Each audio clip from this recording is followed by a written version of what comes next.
On this combustible episode of MythBusters, Oh, that's pretty. Adam and Jamie try a little tenderness. Red meat and high explosive. They're testing the myth that blasting the heck out of low-grade steak with high explosives makes it so much softer. It's awesome. I love results. Then Carrie gets to torture Grant and Tori. I knew that we were gonna make him angry, but I didn't realize he'd be this angry. To see if stressed-out drivers really do use more gas. Where did those rats go? I didn't know.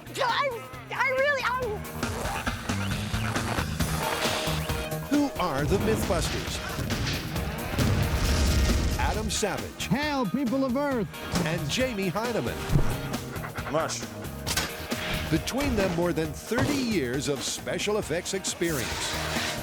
These things are always catching on fire. Joining them, Carrie Byron, I feel so sci-fi. Grant Imahara, Warning, warning. and Tori Belleci. All right, release the hound. They don't just tell the myths, they put them to the test.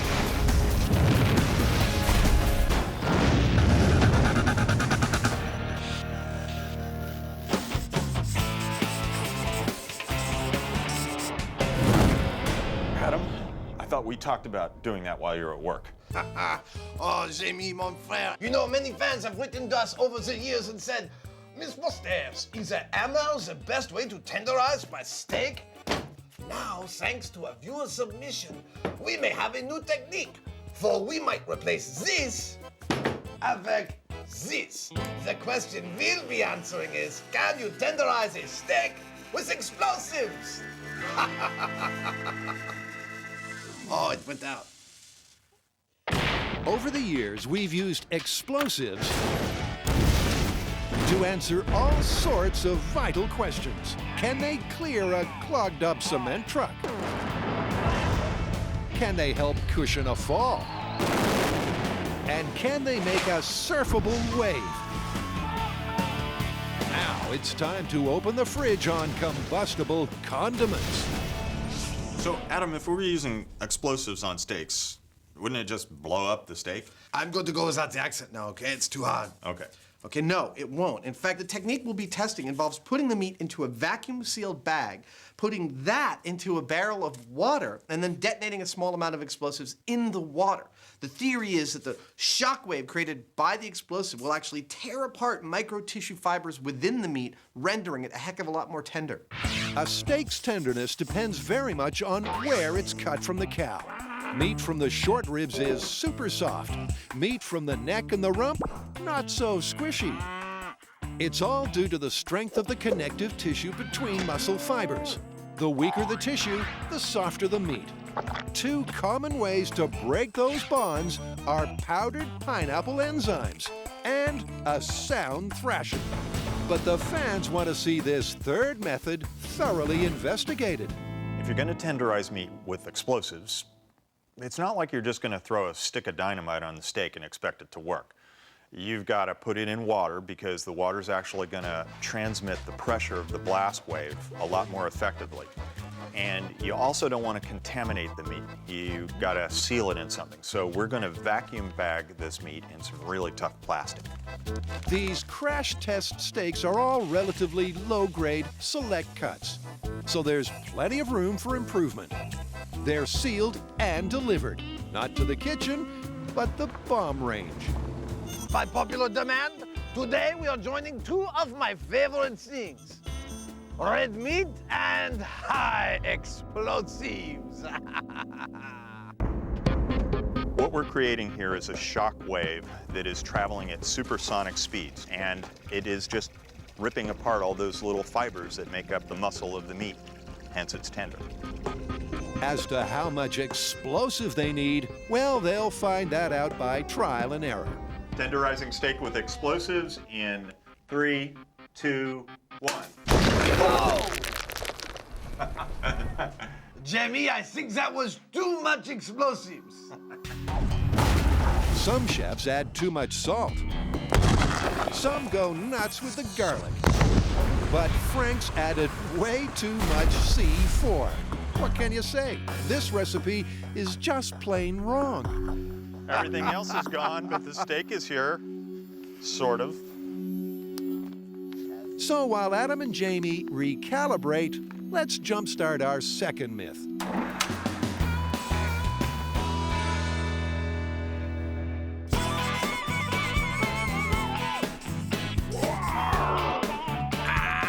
Okay, I'm relaxed. But what does a shoulder massage have to do with fuel efficiency? Well, according to this myth, there's a really easy way to save gas. I mean, forget nitrogen in your tires, forget gadgets in your tank.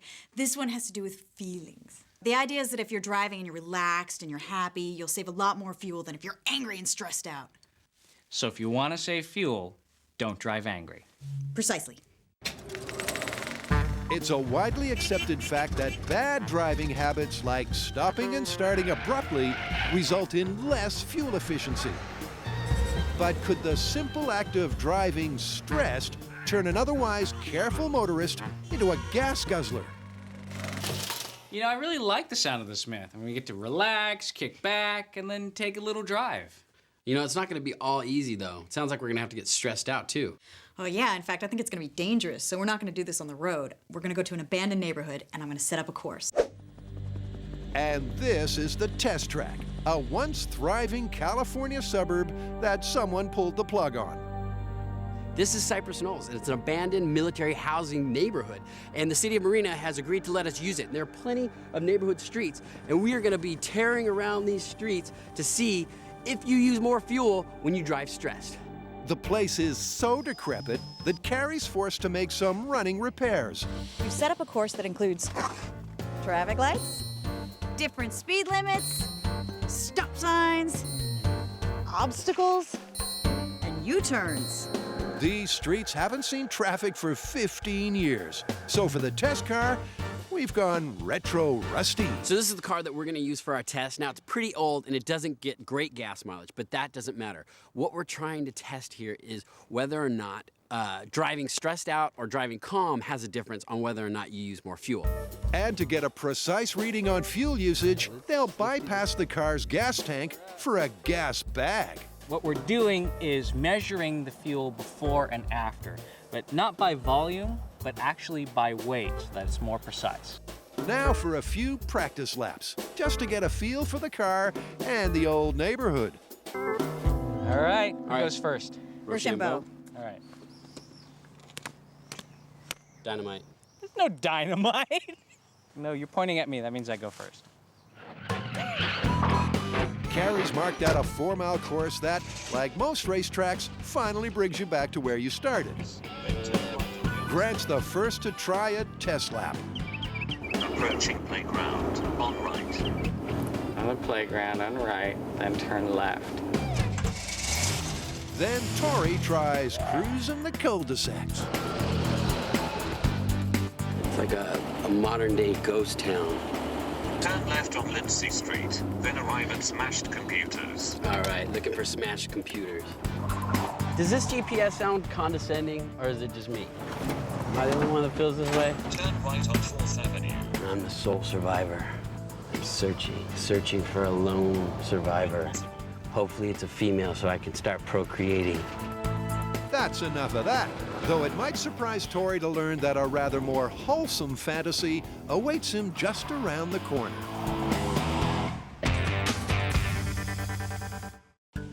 Home on the bomb range. Adam and Jamie are testing a viewer myth that low-grade steaks can be tenderized with high explosives. So far, it's a total bust. Now we're going to pull it all the way back in the other direction and detonate what is essentially an extra-large firecracker full of aluminized black powder, which is a fairly low-speed explosive as opposed to what we just used. And remember, kids, do not try this at home. Barrels of water and low-velocity explosives might not sound like a good tenderization technique, but hey, it's worth a shot. When Adam and Jamie tested an age-old idiom, the results were surprising. I killed it! They found out it's not the bullet that kills fish in a barrel, but the shockwave. The question now is, can a similar shockwave rip through cow flesh and tenderize a steak? The low explosive we're using is like a really big firecracker. It's illegal for you to have, but of course these guys can have one. It requires a fuse to light it. Now, getting a fuse to light into water is not undoable, but it's a little finicky. Finicky for some, but for JD, it's just like shooting fish in a barrel. Well, that was a nice little blast. It sure was. The bucket's destroyed. But more importantly, how's the steak? Well, that went perfect. The explosion went off and we didn't ruin our bag of meat. Now, I can't tell anything specific just by touching this meat. The proof in any improvement in texture is really going to be in the cooking. 1, 2, 3. The bag's intact, so the steak's still good to eat. Even better, they've tracked down someone at the Department of Agriculture who says he knows how to blast a steak to perfection. And they say that we've got to put a steel plate at the bottom of the barrel. We have to suspend it in the air, and they gave us the precise amount of explosive we have to use. So that's what we're gonna do. In a few minutes, we should have very tasty meat. And just for the record, this one goes back to using high explosives. So we've done Baby Bear and we've done Papa Bear. This is Goldilocks, right? This is the recommended recipe in 3, 2, 1. Oh, look at that. Boom times for fans of exploding meat. And just like last time, the steak is Not breached. And that means it's time to get cooking. As the sun goes down, the Barbie fires up. So let's meet the meat. Now, the first one is a low-grade steak. It's not been altered or tenderized in any way. The second one is that same low-grade steak, but we've tenderized it with a low explosive. The third one, we've tenderized with a high explosive. And the fourth one, we've tenderized with a pineapple enzyme commercial preparation. Now, the last one is a prime steak that's been aged 28 days. We're gonna test all of these and see which one is the most tender. And so as not to influence the results, Adam adds a touch of color. We have 5 different cuts of meat to cook and test. Each of those cuts of meat has been assigned a color which matches to these pans and our little taste test bowls here. To ensure there's no bias from the Barbie, steak chef Joe Cohn cooks all 5 cuts just the same. And another celebrity chef has been invited to dine in the dirt. We're bringing in Ron Siegel, who's the chef at the Ritz-Carlton, and he was the only American ever to win the Japanese Iron Chef program. Ron, thanks for coming on to help us out. Thanks for coming out to the bomb range. Yeah, thank you. All right, where are those steaks? It turns out that Ron is double qualified to judge this contest. He began his professional life as a butcher. Gentlemen, we get 5 cuts of meat, and we are to rate them from the least tender to the most tender. It's all about tender. Let the chewing commence. Steak's good. Some of it is better than others.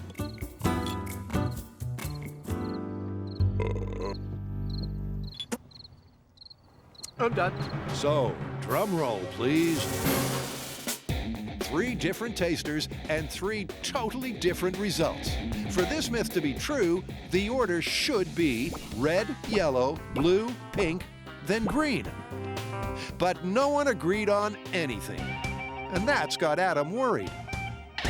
Even though we had 5 different samples here, the main thing we wanted to see was that the green, the high explosive tenderized meat, would be rated higher than the red, our control. And even though I did that, neither Ron nor Jamie felt like that. So right now, it's not looking that good for this myth. Let's get back to the shop and crunch the numbers. I'm cold.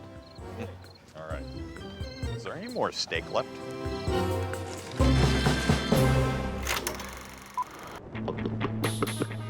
Here's a few simple rules for safe driving. Don't do it drunk, distracted, or stressed. Aside from the danger, driving under duress might add to your fuel bill. And that's today's motoring myth.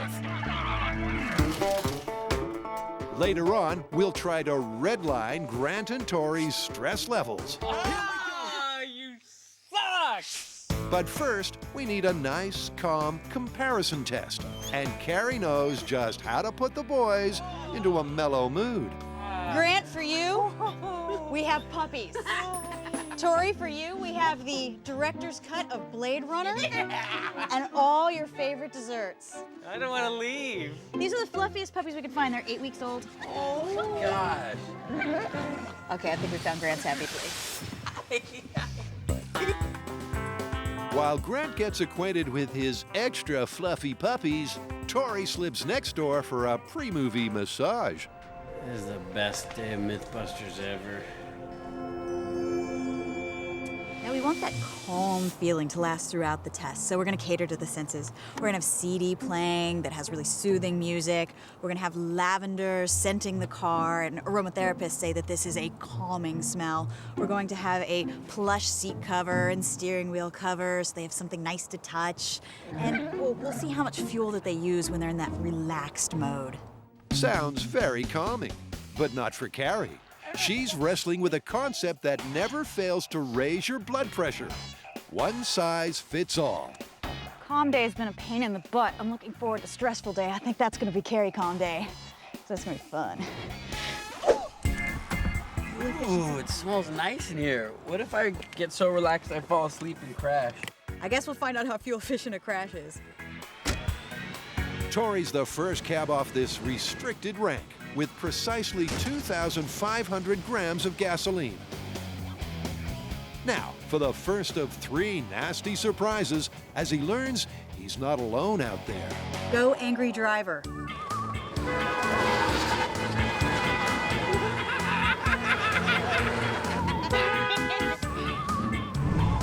job, angry driver. Awesome.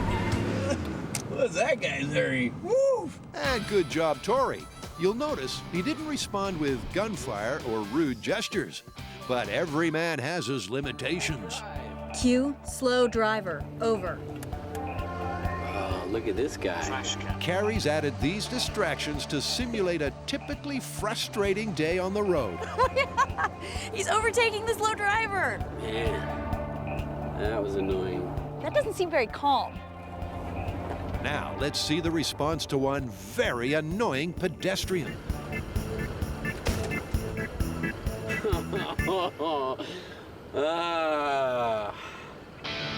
There you go. The calm test is almost over. Now for that deliberately difficult parallel park.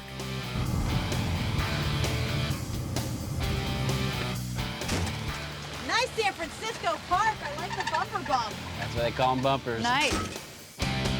Okay, well now I'm gonna weigh your fuel and see how much you've actually used up, and then we'll have something to compare. Cool. So Tori's used 924 grams of fuel. Next step is to top this back off to exactly 2,500 and start the test again with Grant. All right, the birdie has flown the nest. That means Grant's gone.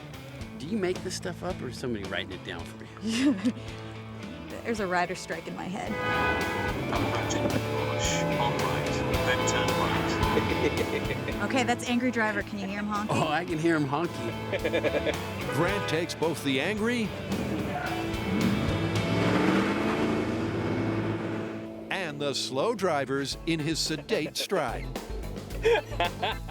He's been told to stick to a safe speed, and that's no problem at all. That is funny. Now for the parallel park. Grant's so relaxed, it takes him a minute to find his inner rage. Is this attempt number 9? Oh! This isn't fair. Now you're starting to piss me off. Oh, see, it's getting... Oh, yeah, that was real smooth. There you go. Carrie weighs Grant's remaining gasoline and comes up with a figure she wasn't expecting. All right, Grant used 1,053 grams, which is actually quite a bit more than Tori, but that's not what's important here. They're testing against themselves, so what is important is how much they use in their calm test versus how much they use in their stress test. And how exactly does one go about turning two very relaxed dudes into quivering wrecks? Oh, this is going to be fun. We're about to find out. All right, guys. We know one of the most stressful things about driving is having to go to the bathroom and not being able to. Sweet. So you're gonna have to drink caffeine all day and the potty's off limits. Here's the exploding steak story so far. Adam, Jamie, and one of America's best chefs can't agree on which steak is more tender. The prime cut, the one sprinkled with pineapple enzymes, or those we've blasted to hell and back. I don't know what to do with this one. I'm dumbfounded. We clearly have too many variables in the mix because we could run this test a dozen more times, and I don't think we'd come up with results that agreed with each other. Yeah, I think having humans involved is the problem. We need to have a mechanical, purely objective test. And for that matter, you know, I was thinking about it, and there have got to be a lot of other ways that we can tenderize meat. Like what? What say we fire it out of a cannon at a steel plate? That ought to tenderize it. I love it. Let's do it. With explosives, we're passing a pressure wave at high velocity through the meat fibers, and hopefully that pressure wave is going to be so violent that it rips the fibers apart and makes the meat tender. Now, in the case of the air cannon, we're looking for a high velocity impact of the meat against a steel plate. Jamie's got the plan, the hardware, and the real estate to build a cannon as long as a 4-story building is high. As a tenderizer, it's total overkill, and that's why we're doing it. Today's target is simply meant to stop the steak cold. That is our target. It's a toughened steel plate Jamie calls the flower of death. Now, this is going to be a very sturdy catching device for our steak tenderizing. We're going to be shooting a Kevlar burrito full of meat at it, and hopefully this will help prevent it from just spraying all over the room. And this is the Kevlar burrito. Raw steak wrapped in a high tensile fiber that should minimize the mess. Santino, I'm really upset. I think the hemline looks nice now, but it could be a huge disaster. You realize what we're making? It's cannon con carne asada. To get a fair comparison between unmodified meat and cannon con carne, Adam's cut each steak in two. One half gets blasted, and the other, control cut, doesn't. So your very rational question might be, why go through all the trouble to make every steak its own control? See the white parts here? That's marbleization. That's fat and connective tissue. Now, while a good portion of this makes the steak delicious, it also makes it inconsistent. That's why we're going steak to steak. Every single steak is tested against itself for evidence of improvement. That testing will eventually be done by a highly sophisticated machine that promises indisputable results. Meantime, we've got some steaks to shoot. The steaks are all prepared and properly labeled. The cannon is all together. We're now going to try and tenderize these with this. The only thing we need left is a plunger, some way to get the steaks from the business end all the way back to the propulsive end. I do need to figure out how to make a 40-foot long thing that is reliable. I could probably do it out of PVC and some duct tape. PVC and duct tape. How did we build the pyramids without them? Which brings to mind the history of the Savage family. We have been meat tenderizers to the Habsburgs, to Charlemagne, to Louis XIV. All right. The 4-cylinder air pressure charge is set, and Jamie estimates the potential velocity at over 400 miles per hour. Tenderizing meat, when you're ready. In 3, 2, 1. Oh, shoot. What? Oh. Yeah, see, there's a piece of meat over there. And there's one over there. Yes, but is it tender? It ripped the Kevlar. I kind of thought that the Kevlar would hold on to it. I guess not. Thought wrong. Well, this is actually through the other side. There's your problem. Some meat-soaked Kevlar on the other side. This is only part of it. I'm missing some. I think it seems prudent to recalibrate the pressure. What's the PSI you want to go to? I'm backing it down a third to 100 PSI.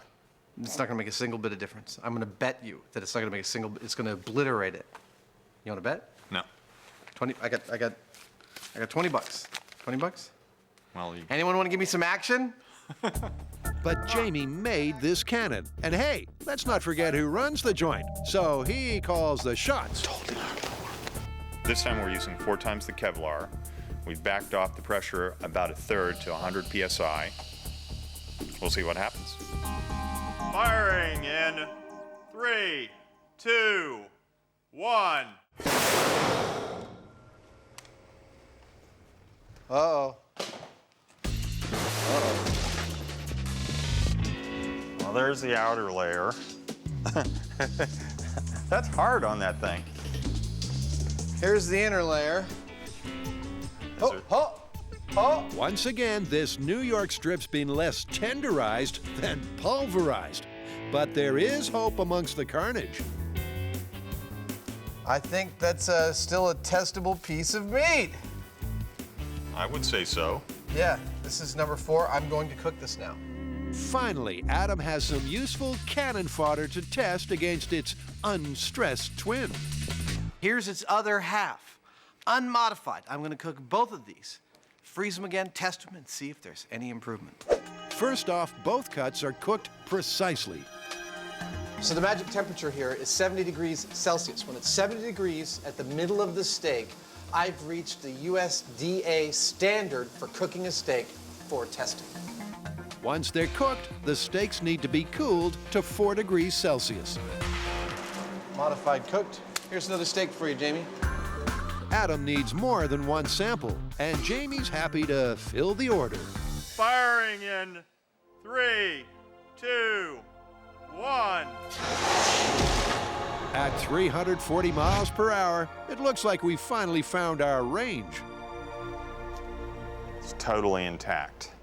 It's almost enough to inspire yet another change of career. I can see it now. I start a restaurant, it's Jamie's cannon-fired steak. You know, you place your order, and then a few seconds later, there's this big whoosh.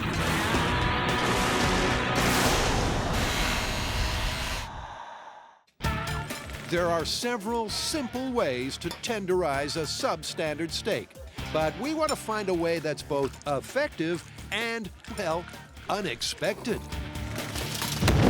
For those with limited access to high explosives or 40-foot cannons, turn left at the kitchen and head for the laundry. So the first thing I thought of was a dryer, because, you know, it's that kind of motion, and if you put a steak or anything you want to tenderize in there, sooner or later it's got to loosen all those fibers up and make it nice and tender. Sounds straightforward, but to make it work, the dryer needs some modifications. Okay, so that's the slit right there, if we put that over that thing. This is dry ice, and this is going to pour down into our dryer and hopefully keep the meat cold while it gets tumbled. Yeah, let's do it. And to keep the meat company, a generous helping of tenderizing ball bearings. To the chagrin of our sound guy, we're throwing it in the dryer, a whole bunch of them, and see what that does to the meat overnight.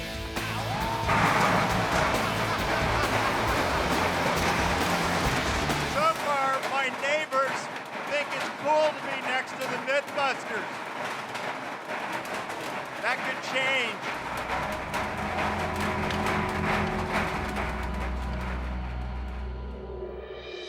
Next morning, the dryer should still be running, but it's not. Did you turn it off? I didn't turn it off. I didn't turn it off. That's not a good sign. This is the color of the plastic bags that were in there. It still kind of turns, but Something got messed up. I think we might have burned out the motor. How many did we put in there? 4? 4. 4 went in and 2 sort of came out. Adam now has a fridge full of tumbled and blasted meat to test for tenderness. And he's got the perfect machine for an impartial appraisal. Starting from the bottom up, we've got a plate in here which the meat is placed on. It's got a slot in it, exactly the width that the USDA specs the slot in their machine should be. Above that is a blade that is exactly the angle the USDA says it should be. Above the blade is a pressure gauge, which, as the blade pushes through the meat, will read exactly the number of pounds of force required to push through that meat.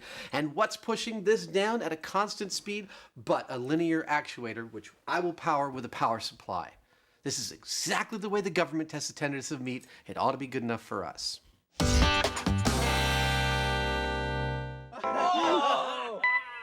Tori, Carrie, and Grant are testing the myth that your mood affects your mileage. The boys have already run the course in a state of supreme serenity. Now, Carrie has 2 short hours to turn these angels into deranged, distracted motorists. Drink that. Come on, come on. We're on time limit. Seriously. So I've had nearly a liter of caffeinated energy drink. Carrie has just informed us that we're not allowed to go to the bathroom from this point on. And it's the thought that I can't go to the bathroom anymore that's starting to stress me out. If you gotta go to the bathroom, you gotta go to the bathroom. But needing to tinkle in traffic might be the least of their problems. In each of your drinks this morning, I put one of these.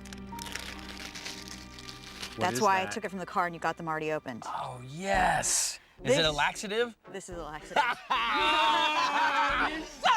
Yes! Payback some. You know what it is. You've got a few hours left, so enjoy. Pumped full of jumping juice, the boys are getting real antsy. You mother. I'm not stressed. I'm totally fine. Carrie responds by hemming them in. This is your permissible area. You cannot leave this area, sit in this area, or lay in this area. You must stand within the lines. I'm not going in a circle. No, I'm not going in a circle. You can't keep me in a circle. That's your circle? Man, if we had a football, we could be like chucking the football. Woo! Let's pretend like we got one. Oh my God, how much coffee have you drank today? Catch it! Yeah! He can't even catch it in his imagination. Leaving the boys on a slow simmer, Carrie sets about reverse pimping their ride. I have got so much stuff I'm really excited about. I've got stink bombs that smell like sulfur, so they basically smell like flatulence. Those are going to go in my scent-orator. I've got some gross slimy stuff that goes on the dashboard. They won't know what it is. It looks like guts. I've got stressful noises I'm going to put in the CD player. I've got a seat cover that is filled with golf balls, so it's just gonna stick in your back, and the seat's gonna be at an uncomfortable angle. I think I might make it wet, and then the steering wheel is gonna be sticky because I'm gonna cover it in cola and then like gross melty candy bars. So it'll not only be sticky, but it'll be kind of slimy, and it'll just be like brown crap all over your hands. All this suffering is in the name of science, to see if the boys use any more gas when they've got their dander up. Good news is you guys get to leave the circles. I like my circle. Bad news is it's not necessarily gonna be any better. Are you ready? Anti-spa! Come on in. Howdy! Oh my God. Come on in. Welcome to Mad Matt's Man Massage. Right here in the Break Your Back Shack. I'm over this experiment. How about you? Get on the table. Is this gonna hurt? Well, it depends on how you define hurt. While Tori gets pummeled, Carrie takes Grant to his own personal hell. This has nothing to do with driving. It's nothing to do with fuel efficiency. This is all about torture. Grant's torture is a goldfish foot bath, guaranteed to send his stress levels through the roof. The problem is that I really don't like any fish touching me. It's just something, it's a phobia that I have. Now for our final stress-inducing condition. There are 2 live rats in this box. Now, the reason we chose rats instead of, say, snakes or spiders is because rats are self-aware. They're not gonna run under the pedals. And the first angry man to slide his baleful butt behind the wheel is Tori. Are you feeling stressed? A little. Are you feeling angry? Yeah. Carrie adds the rodents, and this stinking, sticky rat trap is ready to roll. Buckle your seatbelts, little fellas. We're going for a ride.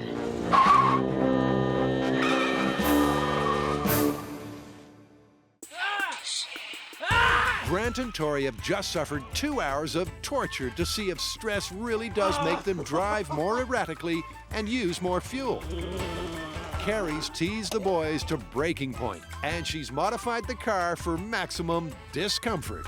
Tori's the first to vent his spleen behind the wheel. Buckle your seatbelts, little fellas. We're going for a ride. I would say he's sufficiently angry. There's no mistaking the look on his face, but he is driving within the speed limit and at least trying to stick to the traffic rules.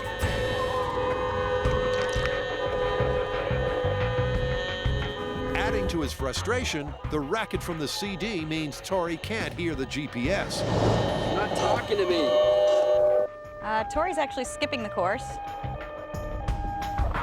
He's totally missed a turn, and now the slow driver gets burned off.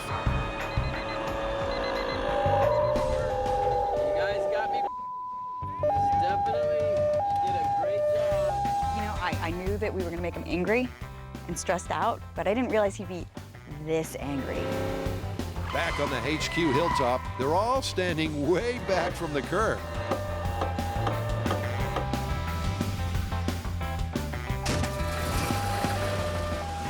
Wow, significant amount of stress. He still has a great parking job.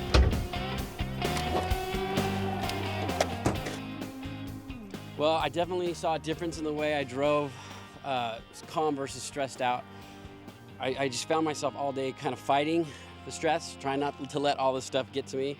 But then at some point I realized, you know what, I need to let the stuff get to me in order for this to be a valid test. Okay, I think I can see just from the level that I think he's used more gas, but he did a third less of the course, which is kind of crazy. We got 1,089. You were so stressed out that you actually missed pretty much a third of the course. You went right by it. I did? Mm-hmm. You can't hear that GPS. You still used more gas. Are you serious? Shorter amount of time. Your crazy driving that made me fear for your life actually made you use about a third more gas. That is incredible. Time for Carrie to top up the tank and fetch Grant from the torture tent. How was the fish? Really sucky. Why are you walking funny? Might have to go to the bathroom. And you've got to figure that a man who gets spooked by ornamental fish will not be a rat lover. One more thing. There are 2 little live rats that are gonna go for the ride with you.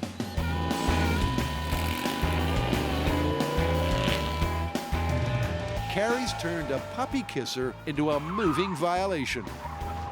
This time around, Grant's demeanor is less demure.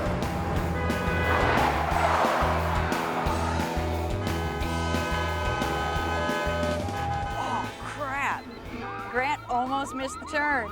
Just like Tori, Grant finds himself accelerating and braking much harder this time around. And his steering's not nearly as smooth. Where did those rats go? Where did you go? Hey! Crosswalker in position. Crosswalker is ready.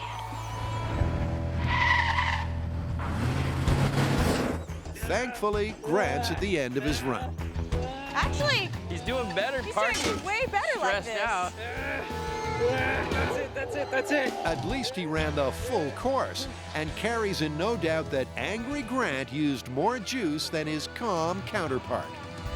Grant has 826 grams left, which means he used 1,674 grams. Last time he used 1,053 grams. Grant's also used a third more fuel than on his calm drive. The lesson is clear. Drive under stress, and it will cost you. You both used a significant amount of fuel more when you were stressed than when you were relaxed. Yeah, that seemed pretty obvious. Yeah. Yeah, well, now we have the results to back it up. Well, that's cool. This All one's right. confirmed. Confirmed? By the way, how are your stomachs doing? That wasn't laxative. That was a vitamin. So you should be okay. Placebo effect! Are you kidding me? I'm gonna kill you!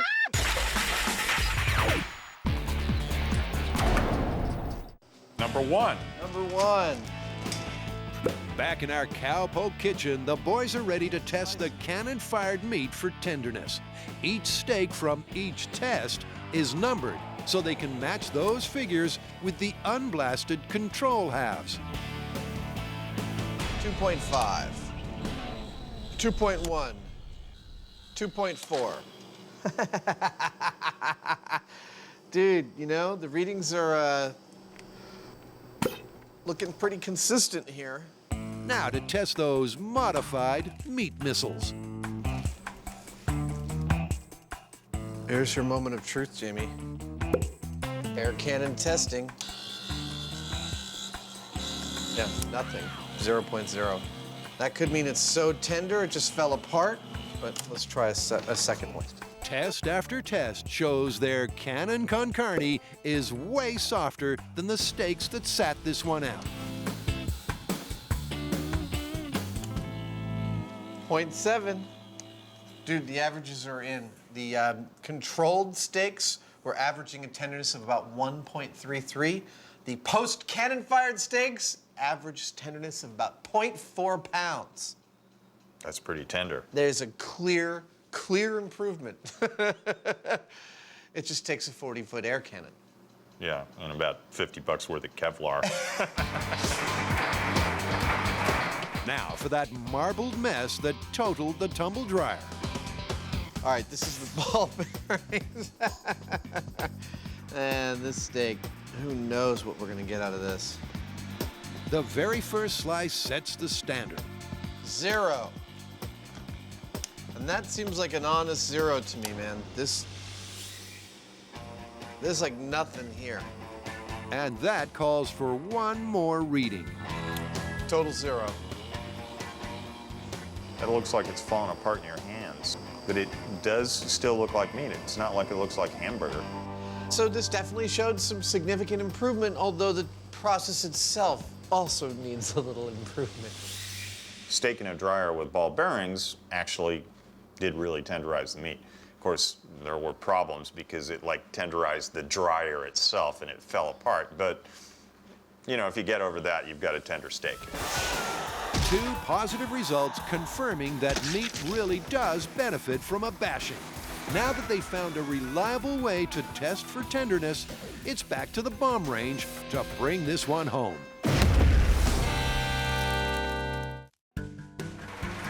So far, Adam and Jamie have stayed up late to spawn a series of culinary catastrophes.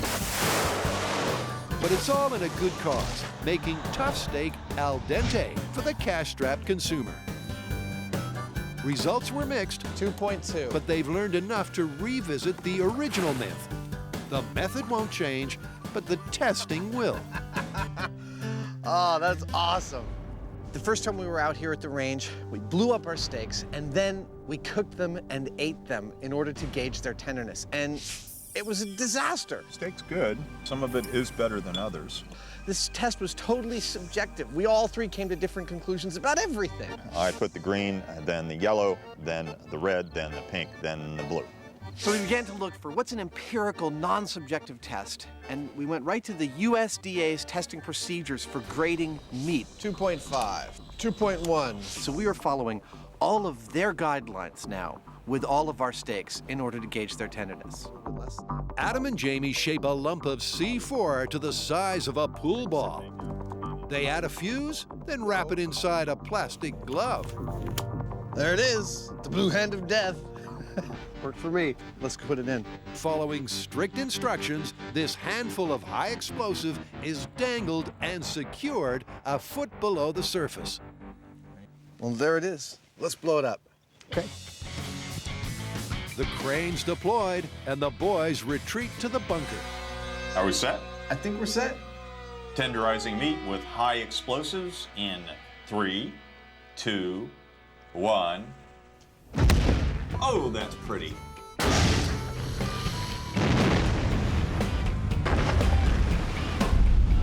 We might have to look far and wide for our steaks. The bucket is history, but they're hoping to find some steaks still fit for the griddle. Ah, I see a steak. Yeah. That's a good sign. Hey, that's totally intact. That's great. This one's breached, I can see that, but these two are totally intact. That's fantastic. And even that one looks like a usable sample. Yeah, completely. Well, apparently the practice has paid off. We got exactly what we came here to get. Now it's time to run some USDA grade tests on these and find out once and for all if tenderness resulted from an explosion. Back at M5, Adam scrapes down the hot plate for the last time. But Jamie's on tenterhooks. So what, does it feel any different? Like tender? Doesn't feel that different. All right, sample number 16. This final test should make or break the myth of tenderizing meat with high explosives. 70 degrees Celsius. After a quick chill, the unmodified meat is cored and sliced. 2.3. Nothing to sully our science. I'm getting good at this. 2.9. All right, that's pretty good. Let's just call that, and let's do the exploded ones. We're moments away from finding out if a high-powered shockwave through water really can make steak more digestible. 1.8. And this time, thanks to modern mechanics, it's not personal. Another 0. Okay. These two zeros are accurate. There's nothing here. I mean, this is, if you, like, Yeah, if you take a look at it. I would say so. It's going towards the direction of the cannon or the ball bearing. Jamie works the numbers. Now Adam shows his tenderloin. I think I know the results. Tell me what the averages are. Control was 2.82, and the exploded steak was 1.16. Oh, that's so great!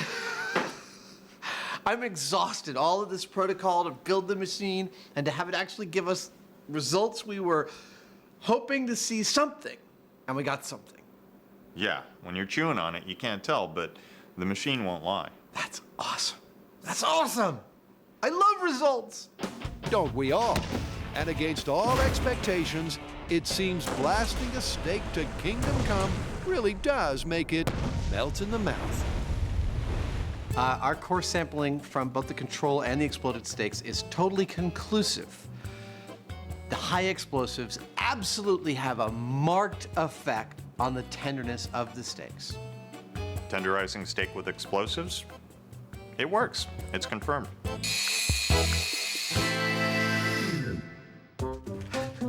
Shh, I've only got about 30 seconds. I stole that. I've never actually worn this thing before, but here goes. What you may or may not know is that exploding steak came from an idea put up on the Discovery website. So if you got an idea, log on to discovery.com/mythbusters and we may just put it on the air.